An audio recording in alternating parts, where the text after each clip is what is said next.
Hey guys, welcome back to Young Americans Abroad, your best place for weekly content on young American soccer players playing overseas. My name is Austin Van Truren. And my name is Patrick Ferry. And as always, guys, welcome to our show.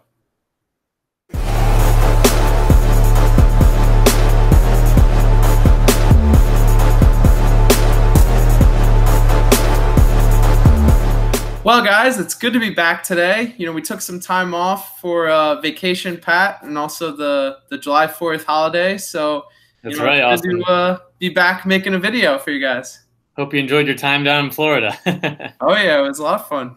But yeah, Austin, so now that we're back and ready to go, we're going to cover some exciting young talents abroad that are from Denmark, Sweden, and Belgium, and the Netherlands. So some really exciting prospects that we're going to dive into their past seasons and the recaps there.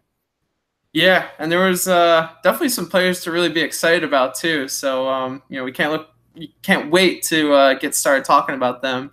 But first, before we do that, we just wanted to let you guys know that our Instagram over the past week, or past, I guess, 3 weeks ago, was hacked, unfortunately, and it doesn't seem like we're going to be able to get that back anytime soon. So, all you loyal followers and subscribers, we'd love it if you followed our new account over at Young Americans Abroad 1. So just look that up on Instagram. We're posting a lot. In the past few months, we've started to really post regularly. That's where you can get, all your scoops on players moving abroad, all the, moves that have been going on this summer we've been reporting about. And yeah, we've really, grown our account, and we think you guys would like what we post. So that's right, Austin. Some incredible graphics. Again, up-to-date news very quickly, and appreciate everyone that's kind of followed us back and already. And I know you, Austin, specifically have done a lot of good researching there on Instagram, getting those followers back. But appreciate everyone else, especially you loyal subscribers, getting back and helping us recover that once exciting Instagram account. Yeah, it sucks that it happened, but to be honest, we weren't really doing it for all the followers. Obviously, it's nice to have people giving praise to the hard work that we do, but at the same time, we're just enjoying reporting on the USMNT and the USYNT, I guess you could say, as well. So yeah, like I said, give us a follow. So with that, with no further ado, I guess I should say, Pat, we want to get to our episode today. So what do you say? I say, let's get into it.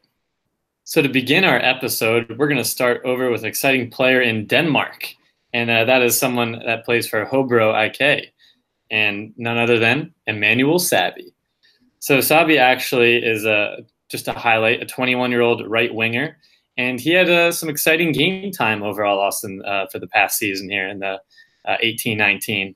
So overall in the league, he had 23 appearances, 34 which include the kind of crazy playoff structure relegation, path that Denmark has, which is really confusing. I know it's really hard to explain, but essentially they're split up into brackets going from Champions League and Europa League qualifying to those teams that are hovering the relegation spot, and they almost have a mini season to keep their hopes alive and stay up, which Hobro did.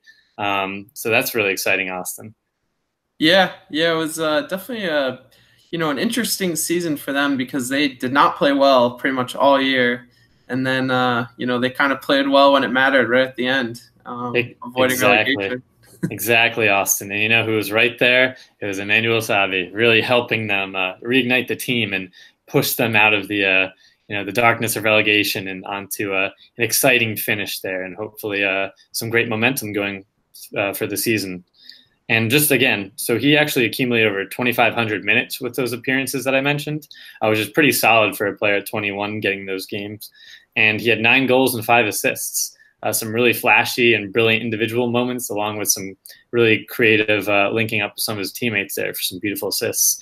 And I think right towards the end of the season, was really exciting just in terms of the battle for relegation. Like you said, they had a tough time at it, but the final 4 or 5 games where they had to survive, and I think they played 2 sets of 2 legs, against different opponents. Yeah. And Sabbi, I think he actually had 3 goals and 4 assists in the 4 games played. So that is, absolutely amazing. Put the team on his back. Austin literally put the team on his back. And what's really exciting too is that one highlight I think we were talking about a little while back on the show, where he just kind of bulldozed his way through with some really brilliant one-on-one moves and little step overs and tricks, and pretty much shouldered off 2 or 3 opponents. And then the keeper kind of came out and he, moved a little bit, shimmied around him and put it in the back of the net. And that was, the announcers were going crazy. You could see this reaction from the players, the fans. Such a crucial goal and a really moment of brilliance for Sabbi there. Yeah, that was very impressive. I know when we saw that, right after it happened, it was kind of like oh my goodness, like we were joking before in that first leg of that first round of relegation, that he was, putting the team on his back, but that goal and highlight was literally, the exact epitome of putting your team on your back. It really was. Literally every other player on the other team, it seems like. So yeah, right. Just give the ball to Sabbi. Give the ball to Sabbi. But you could say almost very strange comparison, but like the Argentina's Messi situation there. Yeah, it kind of did look like that. But again, comparison, get carried away with them. So. Exactly. Yeah, not getting away with that comparison. But regardless, this was a really great year for Sabbi, and I think it can really only go up from this point. And just want to quickly mention too that he actually scored today, the day that we're filming, in preseason already. So he's off to a hot start.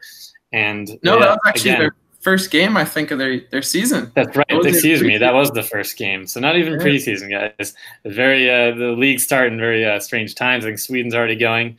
But yeah, so that's really great news, Austin. And again, some of his strengths, you could say, he's really good with possessing the ball and kind of shouldering off opponents. You could say his strength, I guess, ability to hold on to the ball. But he's very quick and flashy and has those moments of brilliance where he can just put one in the upper 90s from outside the 18, or have some really flashy assists. Again, overall, just really, again, a player that needs to work on still building up that consistency and performing at a high level. The team still did struggle, and he didn't perform every game, but really when it counted at the end is when he really came into form, which has garnered some interest around some other European clubs. Don't want to give out any names or rumors, but I think, Austin, it'd be really great if we could see him make that next step, whether that's sometime during maybe this upcoming season or the next year. I think this is a really crucial time, and maybe he could capitalize on a move to either a better league or a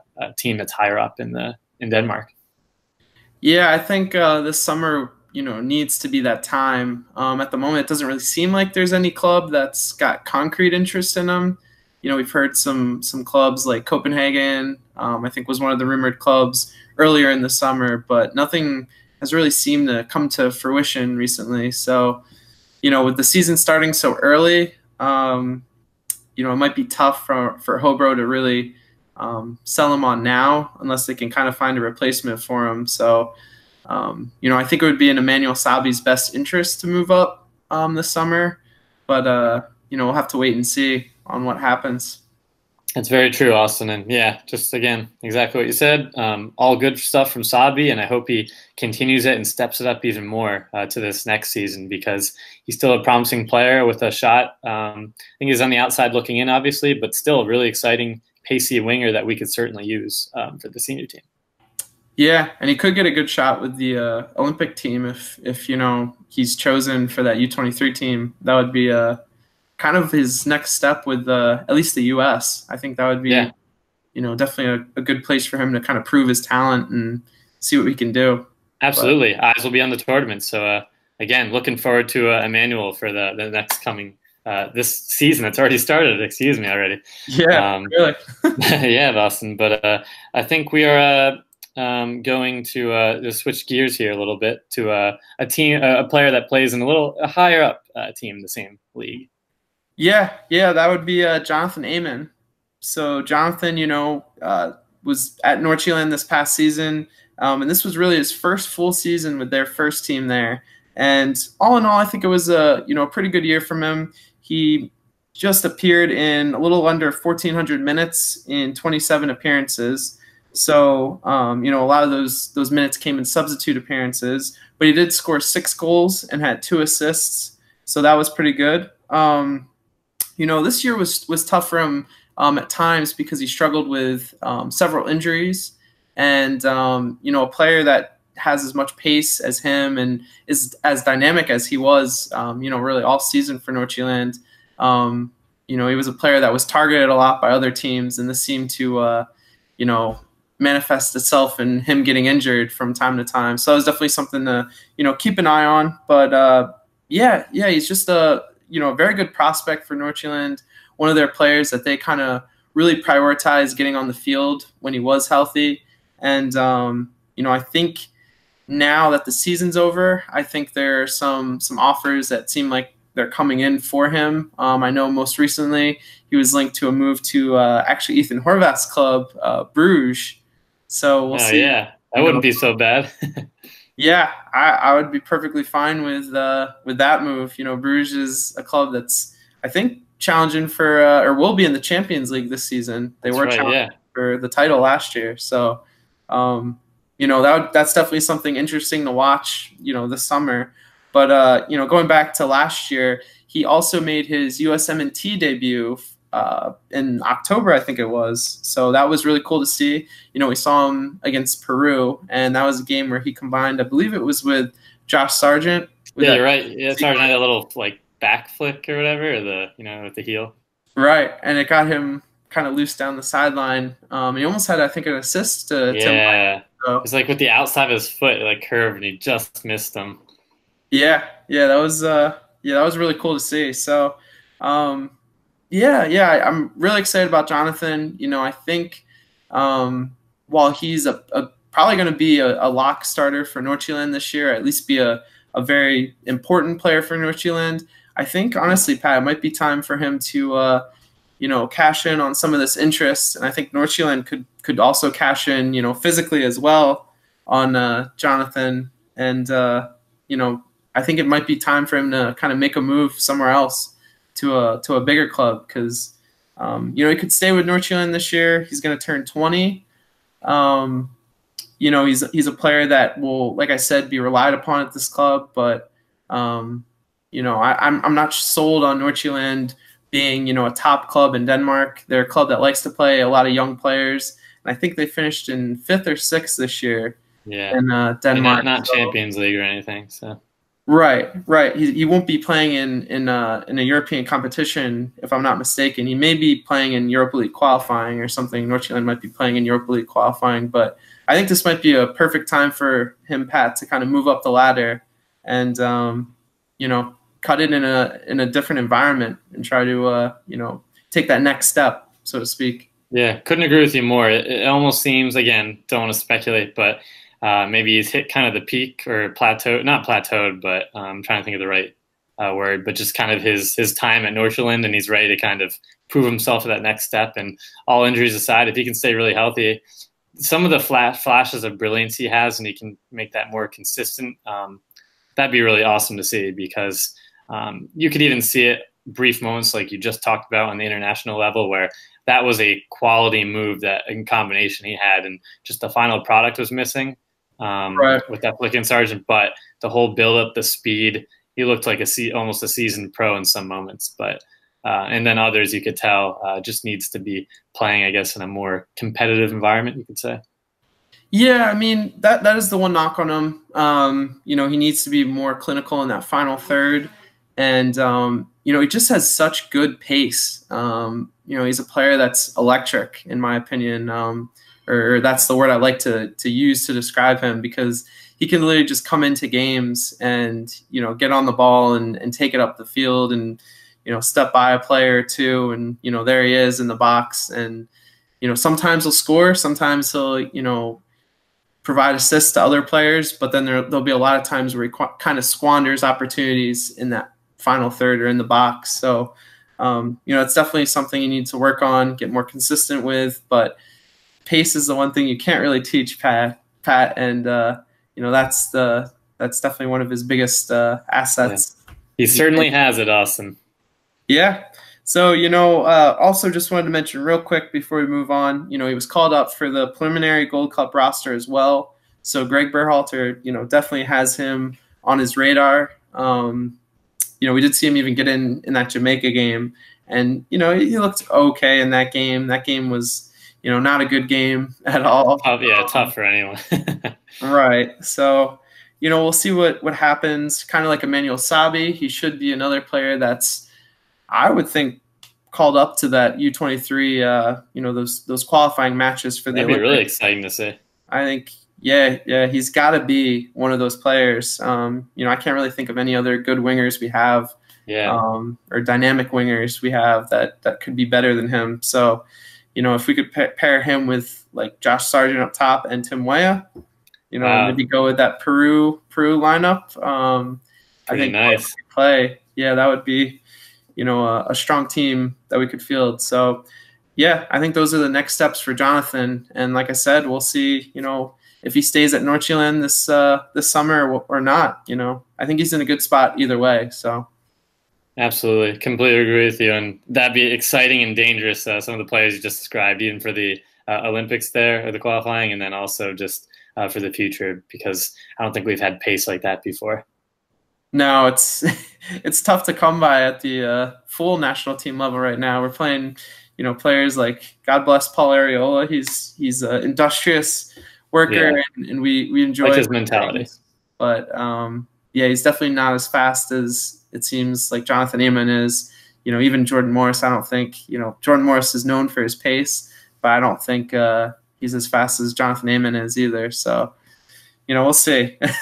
Yeah, a lot to be decided or figured out here in the upcoming months and years, but we like what we see. So yeah, now let's head over to the Netherlands, Pat, and talk about a player who's quickly becoming a big time player, not only for his club, but also a player that we think we could see in the USMNT shirt very soon. That's right, Austin. And that would be another than Sergino Dest. Right back, left back now, who knows? But it doesn't matter as long as he's playing. Very true. So, yeah, he is obviously the 18-year-old player for Ajax here. And he, just to recap the past season, had 17 appearances for young Ajax. And the other time was kind of spent a little bit with the U19s for the, I think we were talking about off camera a little bit, was it the UEFA Youth Champions? UEFA Youth League. It's UEFA Youth League. Champions League games. Mm-hmm. Right. So obviously he was dominant in those, and then even being a consistent performer and starting for young Ajax was very impressive, and you could just see his development. Absolutely incredible throughout the season. So he actually had a goal and 2 assists as well, which is impressive for an outside back. Obviously can build on that. And just to highlight some of the skills he's really obviously developed, and I think I saw this in an article recently too that he compared, which is really interesting, the way that Ajax is kind of teaching them as opposed to the US. Obviously, the national team's a little bit shorter times, and it's more of kind of the group mentality and kind of interplaying and having those connections with the team. But Ajax is a lot of technical work and footwork, and that kind of I guess youth development, which is really interesting because you can certainly see some of those qualities show for young Ajax, as well as again some great appearances for the U20s during the World Cup, which we'll talk about a little more later here. But yeah, I mean, again, his quick feet, he's just comfortable passing with either. Obviously prefers the right, but I want to quickly mention right now he's playing with the first team, getting some good looks here, early on the preseason here. And he's playing left back. So again, Austin, it's kind of interesting. Yeah, he's he looked good in that game he started the other day too. He had that nice little Rabona cross into the box, which was something that I wouldn't even dare to try if I was in his shoes. But that's fair. It came off pretty well too. So and you said players giving him high praise too, right? Someone that just moved there. Yeah, it was on Instagram Live, I think, that what's his name? Quincy Promes, the player who I guess used to play in Russia, and then also I think at Sevilla last year, who just moved to Ajax this summer. Spartak. he said that Sergino Dest was one of the players that impressed him the most in, Ajax's camp. Not to say that he was the most impressive player in the camp, but he was definitely, someone he didn't really, I guess, think of coming into, or wasn't thinking he was going to be impressed by, but really that was the player that stood out to him. So that was, that's pretty cool. That's good to hear that from someone who's, a full Netherlands international and, pretty well-respected player throughout the world. So absolutely great to hear. And again, so all that culminated from this amazing year that he had. And I guess to kind of just elaborate, his combination play and 1v1 going forward is absolutely amazing. Just want to highlight again the U20 World Cup where he showed some flashes. Had a rough start against Ukraine, Austin. Pretty brutal. Defensively at least. Defensively. Pretty good offensively, but that's fair. You could say that's fair, but defensively, I guess it was rough though. Yeah, and then he kind of recovered against France and had that really solid game. Especially like you said, going forward, he has all that ability and that inventiveness to move forward, which you want now in a modern outside back. But it's just the defending and just the field awareness and things like that, just being quick enough to see things happening before and not being too late to challenges, which you can kind of make maybe not the best comparison, but kind of DeAndre Yedlin-like defending where he kind of struggles in that department. Yeah, he relies a little too much. Maybe not the same way. Yeah, but doesn't. Yeah, like you said, doesn't have great field awareness or not the best field awareness. Something right.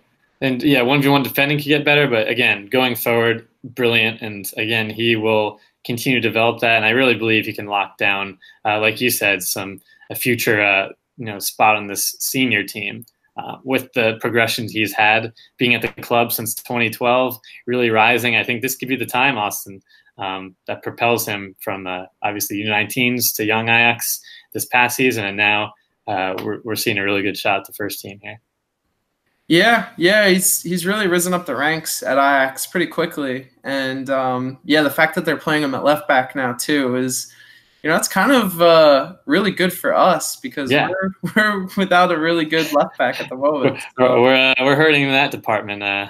We have a good old Tim Ream, but well, we'll see how long that lasts. Yeah, we also have Daniel Lovitz too. Oh, how could we forget the Gold Cup hero? No.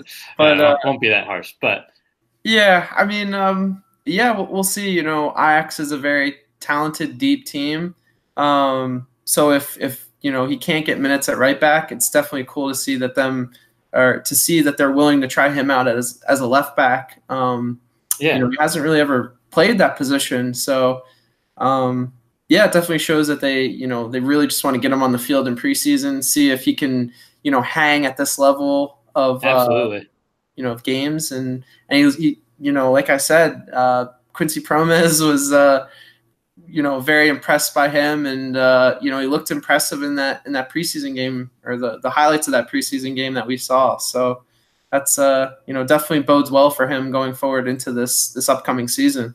Absolutely, Austin. And just before we move forward too, it's a really key word that you mentioned, just the club Ajax, their willingness to try him at left back and have him be on the field, because that really shows that they see the development and they really value him as a player, because they could kind of sit him at right back or just have him sit on the bench or go back to the second team. But just being able to willing to put him on the other side shows that they really do value him.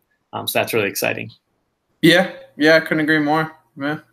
But again, keep your eyes out for Sergino Dest, a really exciting prospect that could, be he's already on the radar, but could be even more higher up in the next few months here. Who knows? So we're actually staying in the same league here in the Eredivisie and going to one of their rival clubs. That's right, and that would be PSV, and that would be Richy Ledezma. So, Richy signed for PSV in December, and that was a big move. We were really excited about that, especially since I think we saw that he was going to sign for the club when he turned 18 for some period of time. So, unfortunately, he was out with an injury that I think he suffered playing for Real Salt Lake's USL team earlier in 2018, or kind of at the end of 2018. So unfortunately, he was out all the way until April with that injury. And then, he did make his debut for PSV's U19s in April, and he ended up only playing 4 games for them, scored a goal in those games. It was his first match time in a little under a year, so it was just good to see him back on the field and, getting ready for what we thought was going to be his time at the U20 World Cup. And luckily, he did get called up to the U20 World Cup. He made his debut for the U20s in the game against Qatar, coming on as a sub, and then was started against France, Pat. And just like Sergino Dest in that game was really impressive, and was that player that was kind of the outlet for us in that game, and was able to take players on, drive up the field, and like he did for that great assist to Sebastian Soto. That's right. It's like another gear Austin or something, just injected life into the team.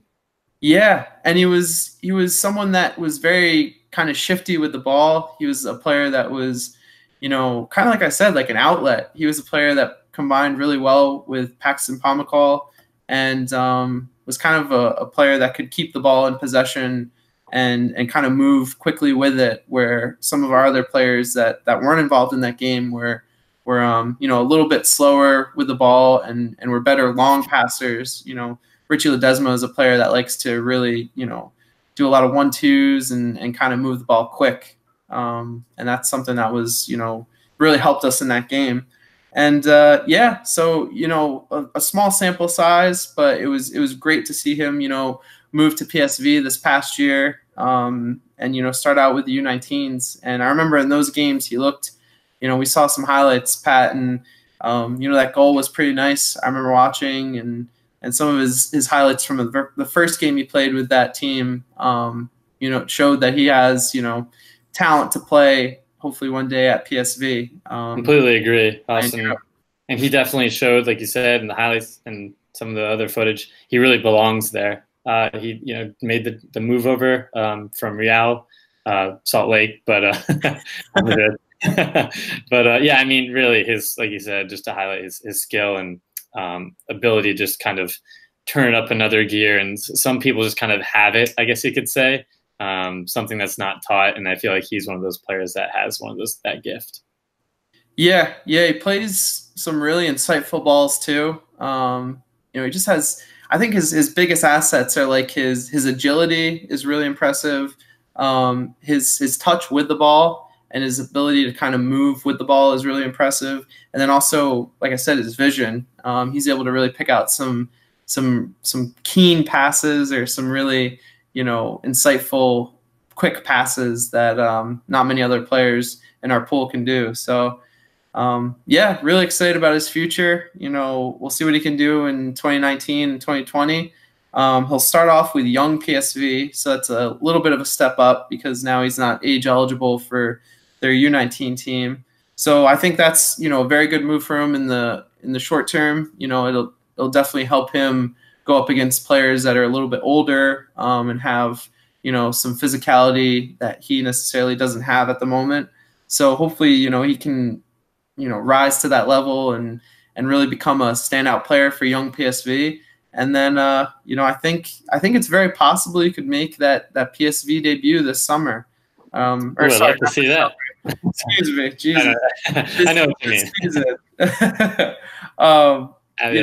That would be even more impressive. But yeah, if he could do it in the next few weeks, that'd be cool. But no, I think it's all a process, and I think at young PSV, if he can become a consistent starter and become someone who contributes for them game in, game out, I think they would be definitely willing to experiment with him in that first team, especially if they are, at the top and are sitting in a comfortable position. I think that's definitely possible, and I think that's something he should definitely be pushing for this season. So, yeah, couldn't agree with you more, Austin. Really excited about this prospect.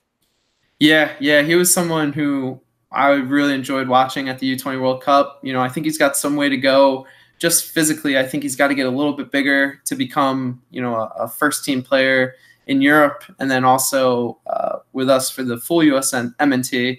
At the moment, we kind of want those players who have that it factor, like you talked about, Pat, to kind of just get integrated right away.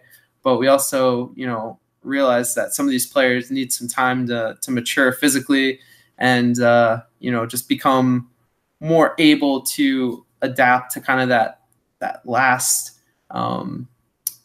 phase of professional football, so to speak. That last, like, they need to just get that fill out, essentially, to be able to stand up to the rigors of first team soccer throughout the world. They're playing against 25, 26, 30-year-olds, and so yeah, and especially in CONCACAF, we got a good taste of it at times in the Gold Cup. There's a lot of antics going on. Yeah, gotta be ready for that. Yeah, so let's see what Richy can do this year, and we'll be pulling for him. So now, staying in the Netherlands, we want to talk about a player who was on loan this season to a team that stayed up, which was good for them. And who would that be, Pat? Yeah, awesome. That is our boy Andrija Novakovich, who played on loan for Fortuna Sittard.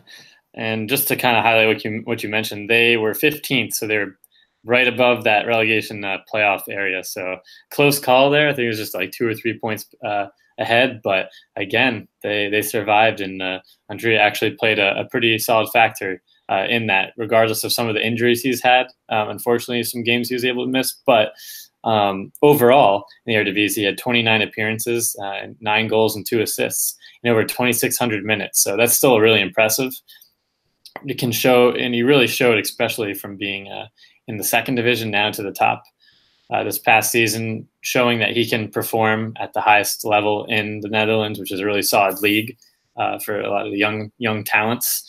So always great to see. And again, just a player, Austin, that we were fortunate actually enough to see when he's calling the Saracen era. Right. And just throughout the time we've been watching him, and Redding's probably knows this too, just a striker who's big and doesn't look as athletic as you think, but really technical and has some really great ability to be able to hold up and has great foot skills. You'd be surprised with someone with that height. Obviously kind of a target man, and one of those classic strikers that just kind of bombards forwards and finds himself at the right place at the right time, but also has some really brilliant moments of just flicks and neat little tricks that he has. So I think he's really, really coming along, Austin, and he's 22 now and kind of finally finding the form there. And if he can stay healthy, this is an exciting time as he's back at Reading and getting a real shot at the first team. Yeah, it was a good year. He did struggle with a few injuries at times, but he became kind of that forward that Sittard relied upon, which is what we wanted from him this year. And he took kind of that next step. It wasn't I guess as great of a year as it could have been for him, but I definitely think he succeeded at Sittard. And it doesn't seem like he's going out on loan at the moment. There's still a month left of the transfer window, a little over that. So, we'll see what happens. But he just scored for Reading in preseason a few days ago. So, he's kind of starting where he left off last year with Sittard. Trying to put his best foot forward this summer. Absolutely, Austin. And again, I know Jose Gomez is the manager of Reading. There is excited about some of these prospects and giving some good looks to these young talents, including Andrija, but has also expressed his disappointment, which is a little concerning, just in terms of I think it was attackers that in the transfer window that he hasn't been able to sign some players, whether that's a cry to the owners and management. So that's a little concerning, but I think Andrija really has a real shot of cracking into this team here. There are a few players. I think there's Moody Barrow, if I'm pronouncing that right, and then McCleary, who's a Jamaican international winger. Some players that kind of play on the wing in the attacking areas, but nonetheless, I think Andrija, like you said, it wasn't the best year, but he had some strong outings against Feyenoord and a PSV performance where he had a goal. Has even had some interest with some of those clubs. But yeah, this is a really crucial point, and almost just really anxious to see how he can do at the championship level, because if he can really perform like he did, even with Sittard, maybe put up a few more numbers, but similar in the championship, then he definitely is kind of back on the radar there, because in terms of the national team, because I think he's fallen off just a little bit. Yeah. I mean, where do I even begin? I like you said, Pat, I think if he can stay with Reading, and Reading will actually give him an opportunity. The one thing we don't want to see is, them think that, or not even them think, but Reading kind of hold on to him as like potentially an option, and then they sign someone last minute. He can't go anywhere on loan, and then they don't play him. That's kind of the worst case scenario. But if he can stay at Reading, be a player that Jose Gomez maybe is forced to rely upon. Let's hope he imparts himself on Jose this summer. But if he can get those consistent minutes and perform like he did for Sittard last year and put up good numbers, then yeah, I think we have to look at him. It's kind of like what Dwayne Holmes did last year. He was a player that no one really thought about coming into Derby County last season, and then he grinded, showed that he can be a difference maker when he's on the field, and now he's a player that I think, if everyone's healthy in our pool, I think he's someone that we have to call in and hope can play a role for our national team in any competition we take on. So yeah, absolutely, Austin, and all valid. All points, and I completely agree with. And again, a player, I think Andrija really, and anything's possible in football. So Andrija could really thrive here this year and prove all the doubters wrong. Especially Reading's loaned him out a few times, but they definitely see value if they didn't loan him back out a third time. Or maybe, we don't know, maybe something that works. So, all speculation. But yeah, I mean, if Reading doesn't play him this year, then, or if they show by the end of preseason that he's not in their plans, then I definitely want him loaned out. I don't want him being stuck in that weird layer where we think he should be getting minutes, but for some reason the manager doesn't think so. Right. I'd rather see him even go back to the Eredivisie, even if it's not Sittard, but. Certainly agree. So certainly agree. And again, just wanted to highlight Andrija here for the past year, and all the best to our guy here. And it'd be nice again to have another striker. Maybe he isn't going to be the Josie Altidore or something, but he could certainly be that impact. Maybe like a third or fourth striker that we could certainly bring on. No, that's very true. So, to stay in the Netherlands, let's move on to Erik Palmer-Brown. So, Pat, it was a very weird year, I would say, for Erik Palmer-Brown, although it seems like he's kind of used to having some, I would say, up and down seasons. So, that's right. The whole career, unfortunately, Austin. Yeah, it seems like whenever things go well for him, things seem to turn sour at some point. But fight through the adversity. Yeah, so he was loaned to NAC Breda from Man City this season. Ended up playing a little over 1,500 minutes in 18 appearances. He did score a goal for them. I think we covered that earlier in the year. And it was weird. When he first got loaned to Breda, he struggled to find time with them. He actually was playing with their young team or their under 21 team to start the season. So definitely not a good way to start your loan period. So that was really concerning. But he was able to find his way back to the first team, and he ended up becoming a consistent starter for them by the end of the season. I think he played in the last 12 to 15 games for them and started most of them. So, that was really cool to see. But unfortunately, Breda were relegated from the Eredivisie this year. So, even though he was a consistent starter, he was a consistent starter on a team that got relegated. Yeah. So, and that's tough, Austin, just because the players are in a bad mood. It's tough to come onto a loan like that and really kind of put in man-of-the-match performances in a situation like that. Yeah, it is tough. Breda didn't have too much talent in their team, it seemed like. So, they were kind of struggling, as a team really all season. But, Erik Palmer-Brown, it's a tough situation for him, but that's kind of what he signed up for when he went to Man City. So, I think Man City's given him a good platform. He was at Kortrijk last season, had a lot of that same inconsistency. And then, this year at Breda, it was a very up and down season. I guess you could say he finished on a high note, but it doesn't seem like that since they got relegated. Right. So yeah, now moving on to the next season, we still don't know where he's going to be. We haven't heard too many rumors. There was one, I think, of him potentially getting loaned to Union Berlin in the Bundesliga, but they just signed a center back, I believe. So yeah, it was Neven Subotic. So that's a very experienced player who he's pretty solid. they're going to probably rely on a lot more than Erik Palmer-Brown if he came to that team. So we'll see.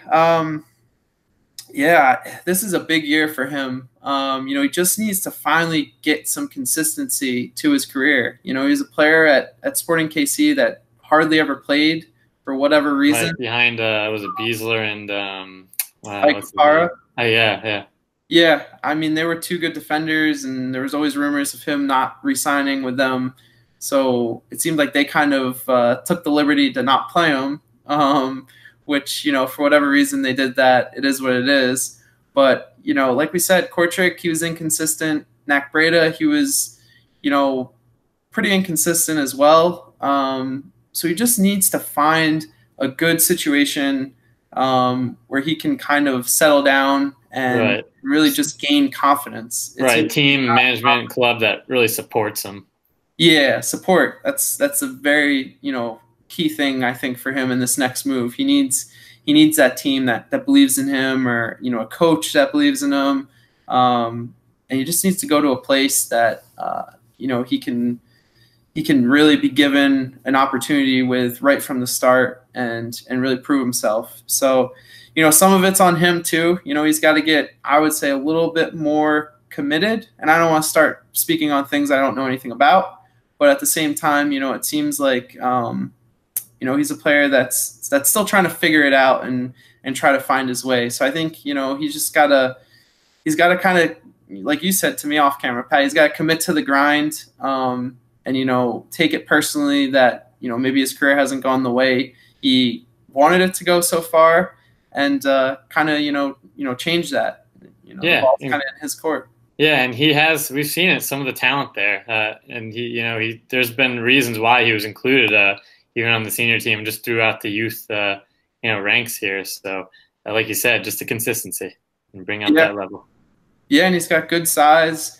He's pretty good on the ball, and he's a player that at the previous U20 World Cup looked, really, really good in, and was, I think, player of the tournament for the CONCACAF U20 championship a few years ago. So definitely a player that, I would say had, a lot of promise at one point in time. We thought was a player that could be a starting center back for us. But at the moment, it definitely doesn't seem like that's, like right now at least, it doesn't seem like that's kind of the career path that's going to play out. But, we'll have to see. And we'll report on whatever move he makes this summer, because he's definitely not going to be playing for Man City anytime soon. Yeah, that's true, unfortunately. So only time will tell.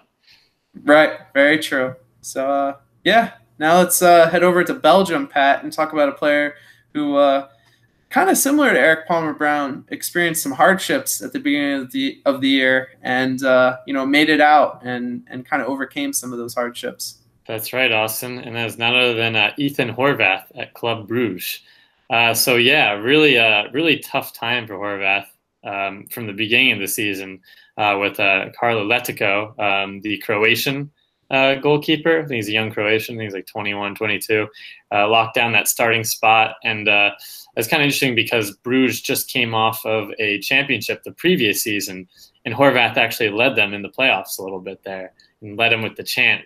And so going into this past season, really having to fight through that adversity again, some of those blunders with the U.S. Years back, and even with Bruges, kind of, I think, had him in a bad mental state. And now the first 12 games of the season, he was on the bench there.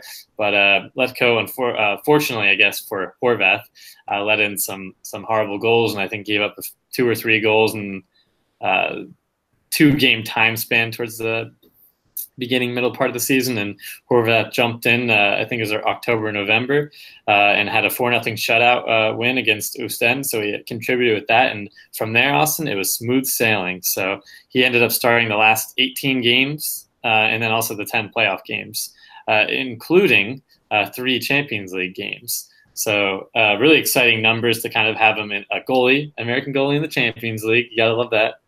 Right. Very true. Yeah, and even Belgium, this is a pretty solid league and a top team that unfortunately missed out just by 2 points. They finished second, so still in the third round of Champions League qualifying. So they'll be playing Champions League football, but also just missed out there, but still really competing. And it shows Horvath is in a great spot. It looks like he's got this locked up, and Leko's actually looking for different clubs. I was reading, trying to translate some of the articles there.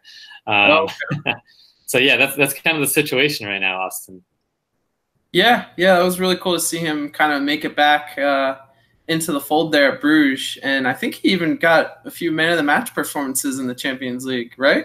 That's right, Austin. Yeah, just because highlight really quick some statistics. In the 3 games that he played, had all shutouts. And like you said, he was on a Champions League Team of the Week, so that's pretty exciting.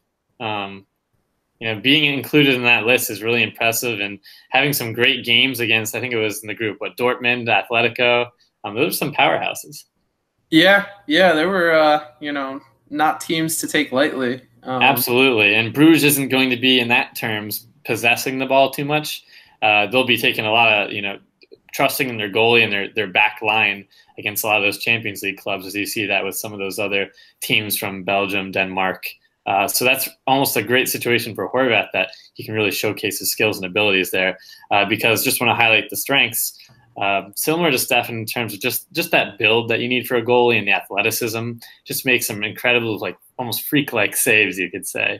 But one of the knocks, and you could say what kept him out from the beginning of the season was, and especially obviously with the US too, is why maybe Stefan's a little bit ahead, is just the ability to play out of the back. And I know that Berhalter is really looking for a goalie that can kind of play it on the ground into the center backs or outside backs and kind of build out from the back there instead of essentially booting it up to midfield, which I think Horvath was doing a lot with Bruges.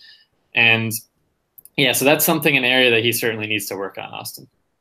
Yeah, and unfortunately he was kept out with, what was it, a finger injury for the Gold Cup? Yeah, that's right. Yeah, finger injury right before. I don't even know if he was on the preliminary, because the finger injury happened right towards the end of that Belgian season after they finished there. Actually, it might have been during one of the training camps, if I'm not mistaken. Oh, okay. But anyway, yeah, unfortunately left off. Again, really great situation for goalkeepers for the U.S. with Stefan and Horvath. But all in all, this was a really, really solid recovery season for him. Yeah, and he really needed that too, because we got concerned at the end of last year. We weren't sure if he was going to get a loan or if he was just going to sit the bench for another season. But back to MLS, I don't know. Yeah, maybe. I mean, that would have been possible. Yeah, now it sounds like potentially Bruges were looking at a transfer for him. I think they're rumored with Simon Mignolet for a period of time coming in. But we know it doesn't seem like that's going to happen anymore. So, yeah, we'll see what Ethan can do. But Bruges is definitely a great club to be at. Like you said, with the Champions League coming up, it sounds like they'll be in. And yeah, they're always seeming to challenge for the title over in Belgium. So yeah. Again, Austin, couldn't say more. I think the advice: just keep grinding here, get a full year of consistency at Bruges. Maybe another year or two, but at least this year, and then kind of see where we can go from there, because I think this is a player that we could even really see, whether it's the Bundesliga or even maybe like a low Premier League club, and start to make that Guzan transition. Obviously, hopefully end up better than Guzan, but that's the future. That's my dream for him. But it'd be amazing to see eventually Stefan and Horvath in the Prem. Yeah, I think it'll definitely be interesting this year to see Stefan over in Europe as well, because now both of them are kind of on an even playing field. Yeah, it's exciting. They're really battling. It's healthy competition for us. Yeah, very true. So yeah, great stuff there, Pat. And yeah, I guess we'll stay in Belgium since we're in it, and we'll talk about Brendan Hines-Ike, who had a pretty good season for Kortrijk after moving there last year. And he ended up playing in 2,138 minutes and made 28 appearances for Kortrijk. So in most of those appearances, he played at center back, but he was also used as right back. And Kortrijk finished in 8th place in Belgium. So they do that weird, Pat, you were saying it earlier. In Denmark, yeah. They do that weird, playoff structure, I guess you'd call it. So yeah, it's very strange. Yeah, it is weird, but they weren't part of the teams that were vying for a Europa League or Champions League position, I don't believe. So, they were pretty much right there at that middle part of the table. But Brendan was I would say, a very reliable squad player for them last year. So he wasn't a consistent starter, but he did start a lot of games for them. And a lot of games he also came off the bench. So, I think that's a great way to look at him. He was a player that when he was on the field, especially at right back, he did a good job getting forward. He had 3 assists and 1 goal. And I'm pretty sure all of those contributions came from when he was playing as a right back. So, that was kind of interesting to see. We didn't really see him as a right back with his previous club, Marebo, over in Sweden. So, definitely something to watch. And then, I think for him this year, Kortrijk is, I would say, a pretty decent team in Belgium. Wouldn't you say that? Yeah, I think they were vying for a Europa League when EPV was there as well. So they're in the upper part of the table. Yeah. So, I think if he can become a consistent starter for them, maybe we can start looking at him for a player to be on the USMNT. Right now, center back's kind of a position other than John Anthony Brooks, where it's kind of up in the air. Obviously, you have like Aaron Long there, Matt Miazga, but I don't think anyone would really say they're locked. I wouldn't say anything safe, yeah. So, if he could, get some consistency, like I said, become that consistent starter this year for them, and then kind of, move on to a better club, and always continue to improve, then maybe in 1 to 2 years we could see him, be a starter for us, or be in that consideration. I think it would definitely take something like that. Couldn't agree more. He's someone we should be looking at right now. But he also has, I think it's Irish connections too, so he could become a player that's cap tied to Ireland in the future. I don't know if that's something that they're still interested in, but there was reports of that at some period of time. But he's definitely a player who, like I said, had a pretty strong season for Kortrijk. Now needs to take that next step this year, become a lock starter for them and key contributor. And we'll see. He's 24 right now, so he's still got some growing to do, Pat, some maturing. So. Yeah, still young, few years off from the prime, and like you said, quickly, just maybe a move to even like a Genk or a Ghent, or one of those upper table, even a Bruges. That would be, I think, a really great spot for him in the future. Yeah, just has to improve. Exactly. So, that's all for Hines-Ike. That's right, Austin. And now we're shifting gears a little bit over to the Allsvenskan in Sweden.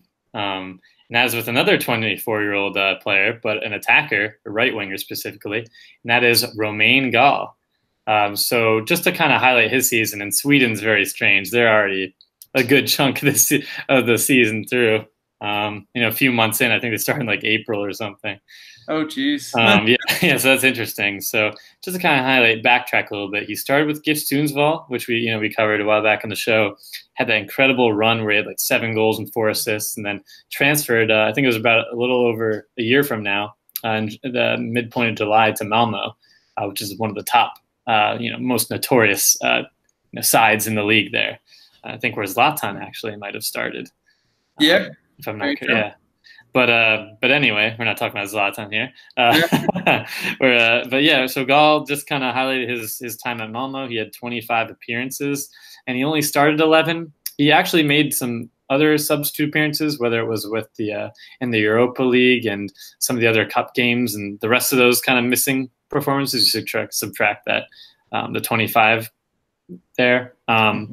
But yeah, he just never could find, I guess, the consistency to cement himself in the first team there. Now, moving from Sundsvall to Malmo is a huge step, and definitely a step that we were glad to see him take.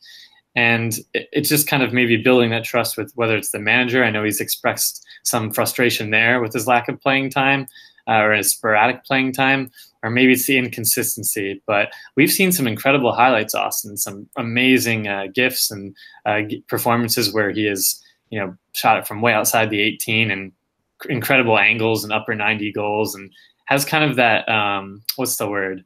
Kind of like that, that flair, exactly. Yeah, I mean, he looks like he has some very good ball skills and just like some shifty dribbling and just like good technique. So it's a little weird to see him get frozen out of what it looks like Malmo's first team at the moment. Yeah, I didn't really expect that. Completely strange. And I know they finished, I just want to highlight the last 2018, they finished third, which is a little disappointing for them just because they're expected to be usually one or at least two at the minimum. And so I guess maybe there's some changes there. Don't want to speculate. But yeah, just want to highlight, he hasn't played for this season, started April 6th. He hasn't started since then. So to kind of highlight making that move, which is exciting to recap, having some of those performances, getting in the Europa League, playing in some minutes there. It just seems like he's maybe fallen out a little bit with the management. So it'll be kind of interesting to kind of see where he goes from here, Austin, as they're already kind of a good chunk into the season. Yeah, that's weird. With their season starting at that such random time. It's tough to say whether he should look to move on this summer or whether that's too early and maybe you should stick it out for at least the second half of this season or this year. Their season's so different, but I don't know. We don't really know why he's stopped getting performances or appearances for the club. He looked like he could be a good super sub or a player that can come on and kind of influence a game. So maybe they sign someone that kind of took that spot from him.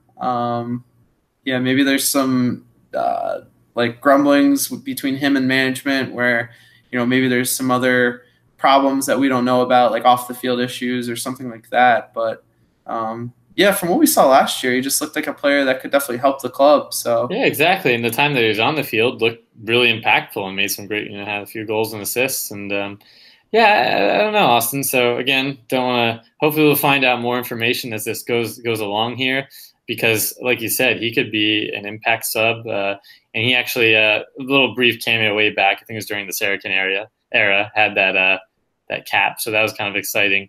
But I don't know. I still think maybe there's a future because he's had an incredible run from that time at Columbus and going all the way to Sweden, the third or fourth tier, or wherever that was, and then all the way up to Sundsvall and now here.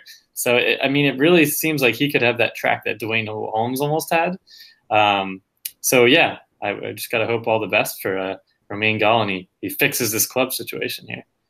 Yeah, very true. Like we talked about earlier, Ethan Horvath looked out in the wilderness too and came back and, is now a consistent starter for them again. So never say never, Austin. Yeah, we'll see what happens. And you guys will surely know about it first because we'll be reporting on it. So, that's right. Yeah. And now moving on to our final player for today, and we'll actually be moving back to Denmark, and that'll be Christian Cappis. So Christian was a player that made the move to Hobro, I think in the fall of 2018. And from what we read or heard about that move, it was basically due to some issues with him not being able to sign a homegrown deal for FC Dallas. That was kind of interesting at the time. And, at that point, FC Dallas hadn't appointed Luchi Gonzalez, who's now kind of revitalized FC Dallas with the youth, and has really been playing a lot of their young players that they have in their academy. So at the time we thought, it was going to be tough for Christian to kind of get minutes with FC Dallas. So it was good to see him, move abroad. But, all in all, even if he did stay at FC Dallas, he probably would have gotten minutes by now.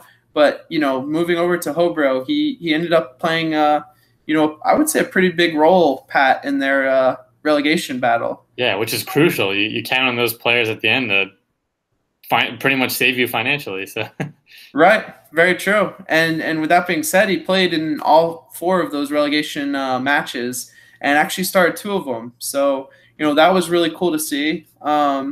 he ended up playing 320 minutes in 8 appearances for Hobro's first team and had an assist all season. So, not the best numbers, but like we said, he came on strong at the end of the season and was a player that Hobro relied upon to really save them.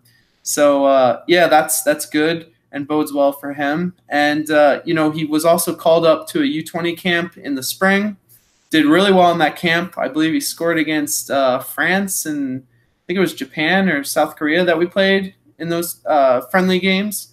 So, coming away from that camp, I think a lot of us thought that he was going to be a player that was going to be included in Tab Ramos's plans for the U20 World Cup. But unfortunately, he was one of the players left off the roster. We saw that there was a lot of attacking talent on that team. Yeah, shows that talent and competitiveness now that we have. Yeah. It's a shame that he wasn't on the team, but at the same time, Pat, we could, we definitely understand it. But I think he's set up really good this year, or at least for this upcoming season at Hobro.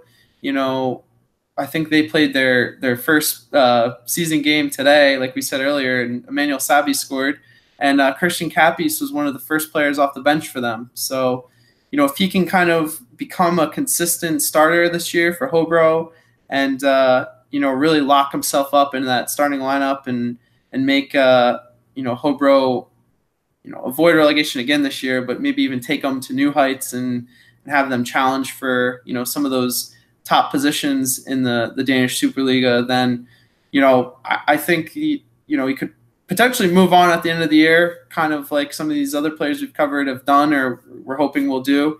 And, kind of just continue that career abroad.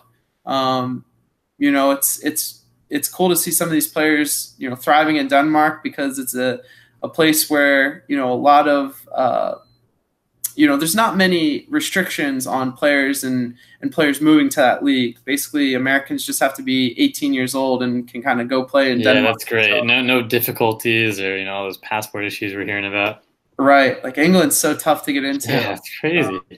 So, I think, he's, one of these players like Emmanuel Sabbi, like Jonathan Amon, that can kind of spur a movement to Denmark. There's another club now, I think, unfortunately, in the three Superliga or whatever it's called over in Denmark, that Jordan Gardner, I don't know if anyone's been following that situation, but FC Helsingør, is looking to sign younger American players and hopefully, take their team up the ranks to the first league in Denmark. And, I think with that movement getting spurred on, I think Denmark could be a more attractive place for Americans just in general, not only at that club, but also, clubs like Hobro.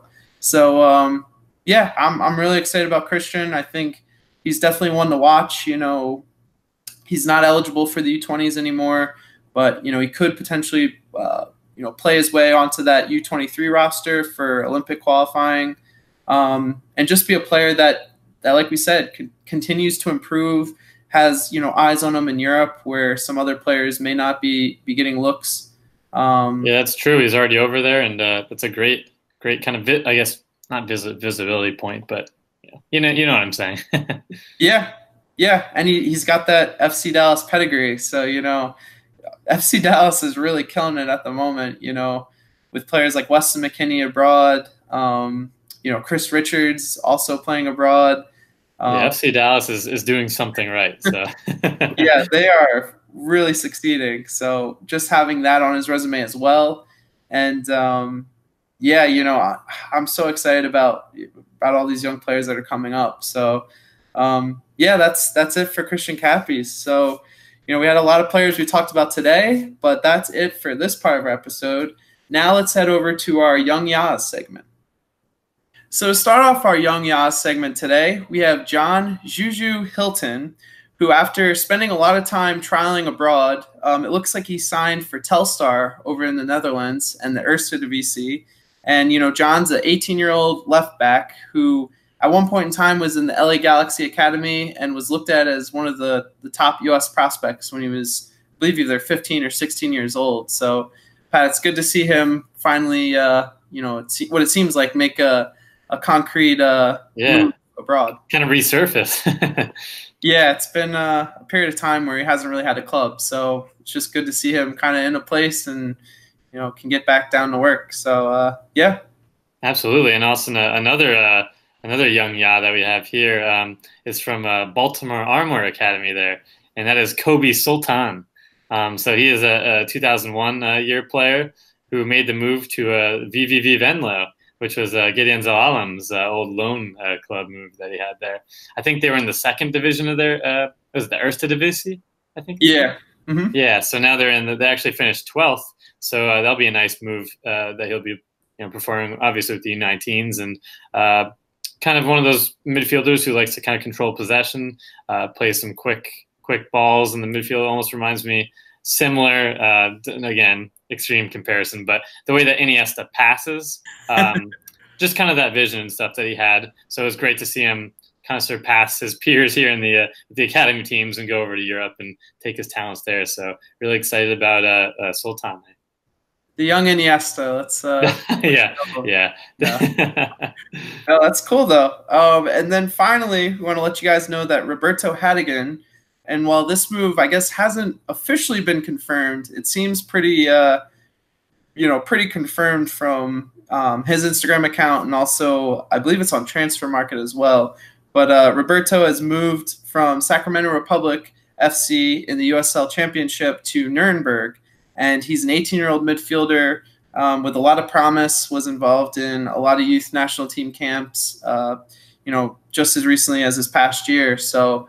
Congrats to him. Yeah, and we've been hearing a little bit about Nuremberg, huh? I think there's there's a few young players I think playing over there. There was Max Rigova was a player we covered last year, although it looks like he might be playing for Bosnia in the future. But there's a nice little contingent in that's right. Germany now. And now Roberto's joining them. That's right. And as always, guys, thanks for watching. Make sure you like this video and subscribe to our channel down below. And also, guys, make sure to check out our awesome social media content, our new Instagram account, which I'm putting here below, and Twitter. So be sure to follow. We're still posting amazing content for you guys to follow, especially with all this exciting time during the summer. That's right, yeah. And we want to mention, too, that our next episode, so we probably won't be posting next week because we'll be traveling as well, but the week after we'll be looking to post our mega episode, or our mega episode of transfers for the summer. So a lot of big moves to talk about. We had Tyler Boyd most recently to Besiktas. Tim Wade to Lille finally happened. Zach Steffen to Dusseldorf. There's a lot of big moves to talk about, Pat. There's so many, Austin, so many for you YAAA viewers to be excited. So make sure to tune into that episode. It's going to be huge. Mega. So, definitely be on the lookout for that. And like we said, give our Instagram a follow. Check that out again. Spread the news. We're back on Instagram. And, we won't be they won't ever get us down. We'll keep coming back. That's right. We're going to keep coming back, just like Austin. Perfect segue is the U.S. got a little, tough. They're a little down from that Mexican Gold Cup loss. But you know what? They're going to persevere and come back because it's going to happen one day. That's right. Hey, we got to do it. I keep saying it. They're going to make me look bad if we don't. But one day we will win the World Cup.